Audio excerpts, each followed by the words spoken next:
대한민국 영화계의 거대한 기둥이자 모든 영화인의 정신적 지주였던 국민 배우 안성기.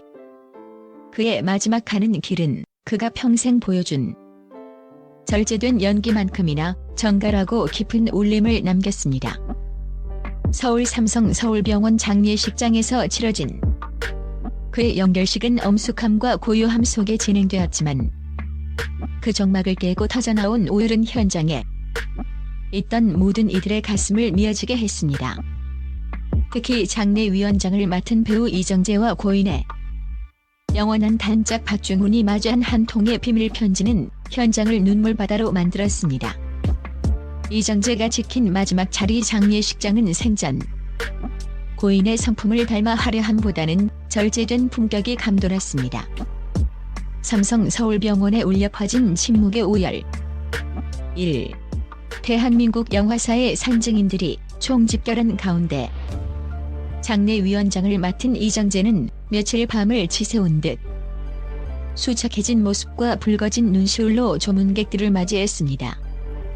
그는 선생님은 단순히 선배 배우가 아니라 어두운 길을 헤매던 우리 모두에게 올바른 방향을 비춰주던 거대한 등불이었다며 끝내 말을 잇지 못하고 고개를 떨구었습니다.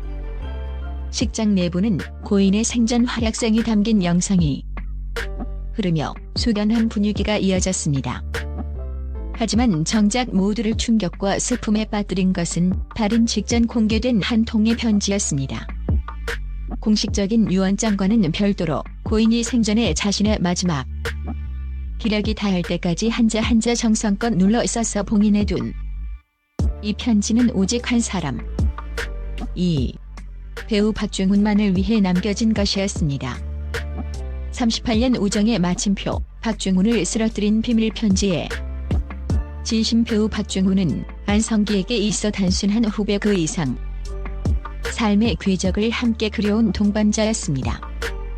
38년이라는 긴 세월 동안 칠수와 만수의 청춘부터 라디오 스타의 황혼까지 한국 영화사의 중대한 페이지들을 함께 장식하며 친형제보다 더한 우애를 나눠온 사이였습니다.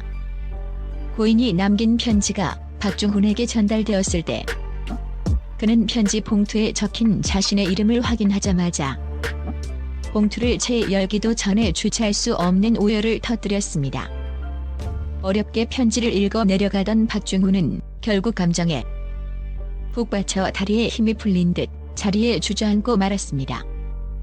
편지에는 고인이 병마와 싸우면서도 마지막까지 간직했던 진심이 담겨 있었습니다.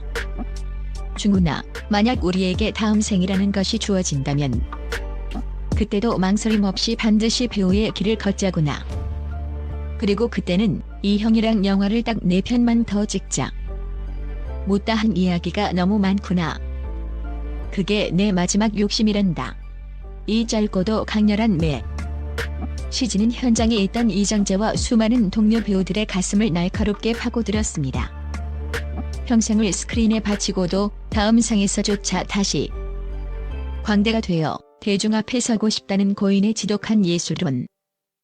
그리고 그 파트너로 다시 한번 박중훈을 지목한 뜨거운 신뢰는 그 어떤 영화의 대사보다 진실했습니다. 박중훈은 형님, 왜 이렇게 일찍 가셨습니까?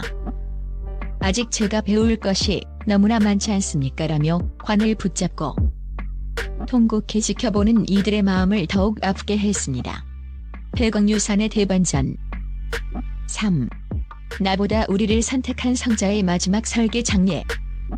이후 공개된 안성기의 유산 배분 방식은 다시 한번 대중에게 큰 충격과 깊은 감동을 안겼습니다. 약 100억 원대로 추산되는 고인의 평생 자산은 단순히 가족에게 승계되어 사유화되는 것을 넘어 한국 영화계의 지속가능한 미래를 위한 소중한 씨앗으로 뿌려졌습니다. 가족을 향한 책임과 사랑 압구정동 소재의 자택은 장남 안준형 씨에게 넘겨졌습니다. 이는 한 집안의 가장으로서 가족들이 비바람을 피할 안식처만큼은 지켜주고자 했던 고인의 소박하고도 단단한 배려였습니다. 영화인을 위한 안식처와 기반용인 소재의 토지는 고인의 유지에 따라 영화인 지원 재단 설립 부지로 기부되었습니다. 이곳은 화려한 조명 뒤에서 쓸쓸히 노후를 맞이하는 원로 영화인들과 열악한 환경에서 꿈을 키워가는 청년 영화인들이 서로를 의지하며 창작에 몰입할 수 있는 영화인들의 성지가 될 예정입니다. 함께 땀 흘린 이들을 위한 보답 현금과 주식 등 약 15억 원은 수십 년간 고인의 그림자가 되어 수족처럼 움직여준 매니저 백준호 씨와 한국 영화의 산실인 한국영화 아카데미에 분할 기부되었습니다. 이는 자신을 빛나게 해준 조력자들의 노고를 결코 잊지 않겠다는 고인의 고결한 약속이었습니다. 창의성의 대물림과 독립성 수호, 특히 영화계가 주목한 것은 고인이 보유했던 아스카 필름 지분 51%의 처분이었습니다. 고인은 이 지분을 매각해 거액의 현금을 챙기는 대신 현재 회사를 이끌며 열정을 불태우고 있는 후배 감독 3명에게 무상으로 기증했습니다. 이는 제작 시스템이 거대 자본의 논리에 휘둘리지 않고 창작자의 순수한 의도와 예술적 실험 정신이 그대로 유지되기를 바라는 고인의 마지막 투쟁이자 배려였습니다. 마지막까지 빛난 인간미 안성기의 진가는 장례 절차가 모두 끝난 직후 더욱 선명하게 빛을 발했습니다. 렌즈 뒤에 서 있는 이들을 잊지 마라. 4. 그의 마지막 유언에 따라 거액의 기부금이 형편이 어려운 원로 스태프들과 빛조차 들지 않는 곳에서 묵묵히 일하는 무명의 조명, 소품 감독들에게 우선적으로 전달되었습니다. 생전에도 늘 영화는 스포트라이트를 받는 배우 혼자 만드는 것이 아니라 이름조차 남기지 못한 수많은 스태프의 땀방울과 눈물로 완성되는 거대한 협동 예술이다라고 강조해온 그의 철학이 마지막까지 실천된 것입니다. 죽음을 슬픔의 종착역으로 만들지 않고 남아있는 이들이 더 나은 영화계를 만들기 위해 나아가야 할 이정표를 제시했습니다. 그는 자신의 죽음마저도 완벽하게 디렉팅했습니다.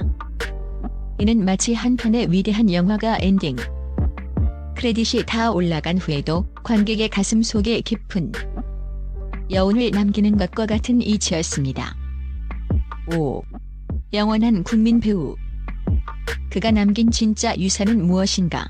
안성기는 우리 곁을 떠났지만 그가 남긴 것은 100억 원이라는 숫자로는 결코 환산할 수 없는 무형의 가치입니다.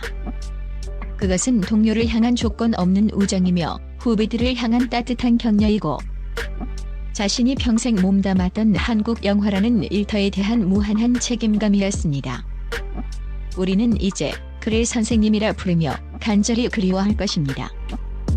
하지만 그가 남긴 비밀 편지의 절절한 내용처럼 어딘가 다른 세상에서 그는 벌써 다음 생에 시나리오를 넘기며 우리와 다시 만날 날을 설레는 마음으로 준비하고 있을지도 모릅니다.